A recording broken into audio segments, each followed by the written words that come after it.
Assalamualaikum warahmatullahi wabarakatuh. Perkenalkan, nama saya Iqbal Yuska Ismail, peserta Latsar CPNS Pusdikmin Polri gelombang ke-9. Pada kesempatan kali ini, saya akan menceritakan bagaimana pengalaman pembelajaran saat mengikuti MOOC. Seperti yang kita ketahui bersama, pandemi COVID-19 masih menghantui negeri tercinta ini. Banyak hal terdampak dikarenakan pandemi, termasuk pelaksanaan Latsar CPNS yang sekarang dilakukan dengan metode blended learning yang dilakukan secara sinkronus dan asinkronus.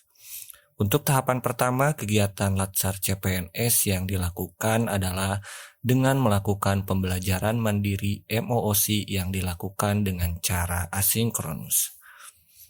Pengalaman belajar yang saya alami ketika belajar mandiri MOOC, yaitu kita dapat belajar berbagai materi yang ada pada website MOOC. Mulai dari membangun pemahaman kita mengenai wawasan kebangsaan dan nilai-nilai bela negara, membentuk karakter kita sebagai seorang ASN yang memiliki berbagai nilai-nilai positif dalam rangka melaksanakan tugas sebagai pelayan publik, serta mengetahui dan memahami tentang kedudukan, peran, hak dan kewajiban, dan juga kode etik kita sebagai ASN. Banyak bekal ilmu yang didapat dari kegiatan MOOC ini.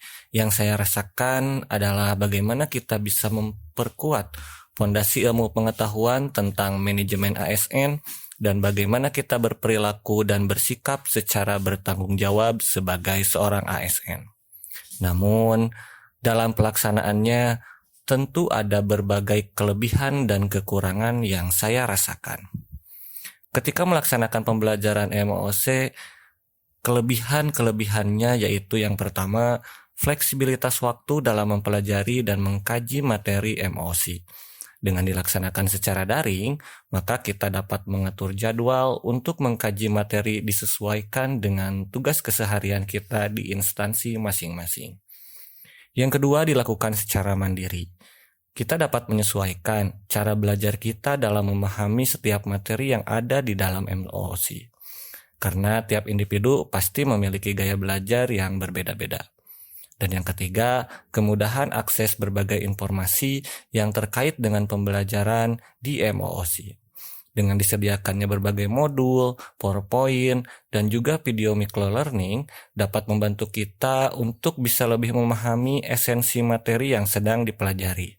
Selain itu, kita juga dapat menambah referensi mengenai inti pembelajaran di luar materi yang sudah tersedia guna lebih menguatkan kembali materi yang sedang dipelajari.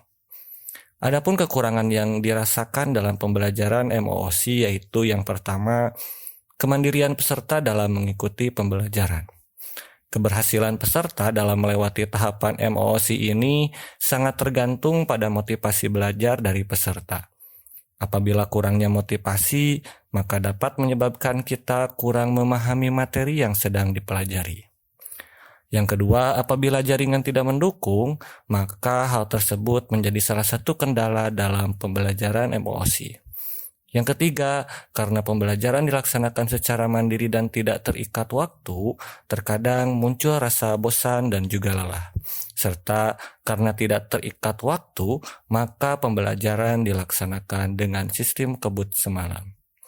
Dan yang terakhir, apabila ada yang tidak dimengerti, kita hanya bisa mengandalkan informasi di luar materi MOOC dan tidak adanya layanan untuk tanya jawab materi yang sedang dipelajari. Mungkin itu pengalaman pembelajaran saya ketika melaksanakan kegiatan pembelajaran MOOC secara mandiri. Mohon maaf apabila ada salah-salah kata. Wabillahi taufiq wal hidayah. Wassalamualaikum warahmatullahi wabarakatuh.